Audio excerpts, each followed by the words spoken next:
Let's cut that, you know. A few weeks ago, I was looking for supplies for the RV. I'm planning on putting this great big camper on the road. In the coming future, we're going to have lots of adventure on the road, and we're going to be traveling. Yes, Coffee and Tools is hitting the road. And I saw this first aid kit. You need a first aid kit on the road anyway, so it was like, well, you know what, I'll order a first aid kit for the RV.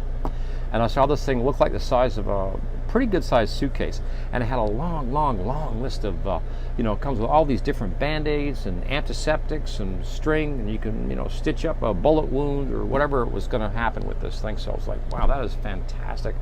I need to have that. So I ordered it, and it came in the mail the other day, and yeah, there's our big first aid kit. I'll never learn.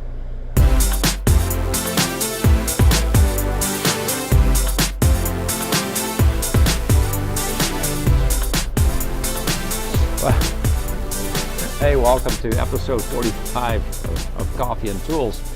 Want to review something this week, a little different. I'm shooting it very low grade video because it's easier to upload it to YouTube, unfortunately. Probably stay with this format for the time being while again, like I said, I'm still trying to deal with the problem. I'm in something exciting today. This is a new, for me, a new camper, new RV that's going to be hitting the road soon and going to be traveling across America. God knows where I'm going to be or what I'm going to get into, but I'm sure it's going to be it's going to be some interesting fun in the future. I have almost everything I seem like I own for power tools right now is battery operated, and I sort of wanted something that's still on a cord, something, a drill you can still plug in and use. And so I thought, well, this week probably need to do a review on this because this was kind of it was a good buy and it was a bad buy. The good buy was probably the price, the size of the drill, and I realized that camera companies like Nikon, electronic companies that go back such as Hitachi, all of a sudden I'm walking into a tool store and I'm seeing Hitachi tools. Wow, cool. So I bought their drill. It is a good drill. It works really smooth, but it has a couple of strange problems with it. And this is where I sort of made a mistake, so we'll get the bad boy out. This particular one has a 1/2-inch chuck, which I always insist on having the big 1/2-inch chuck. Now this is this thing is heavy for even the size that it is. It is really, it's like a Milwaukee or something. I don't know, they must have some extra lead in here because this thing is it's heavier than normal.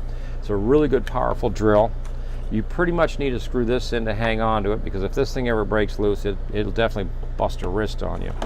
But this is, I think can you see the, I don't know if you can see the brand name on that one or not, but yeah, Hitachi 1/2-inch drill.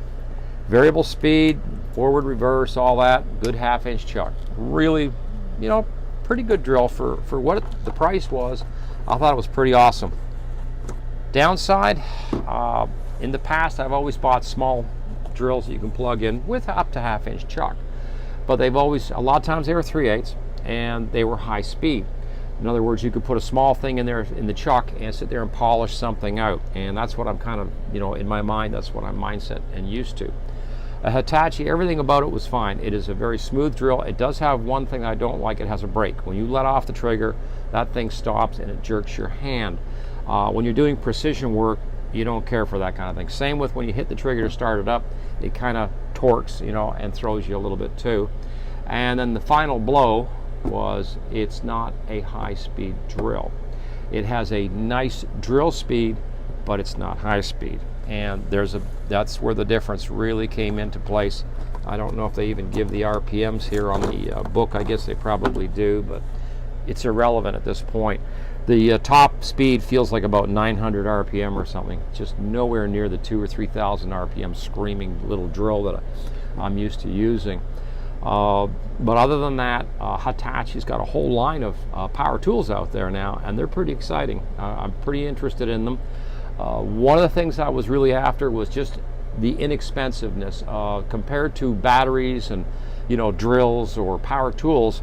Without a battery, with something that just plugs into a wall, actually has become more affordable than having something that runs off a battery.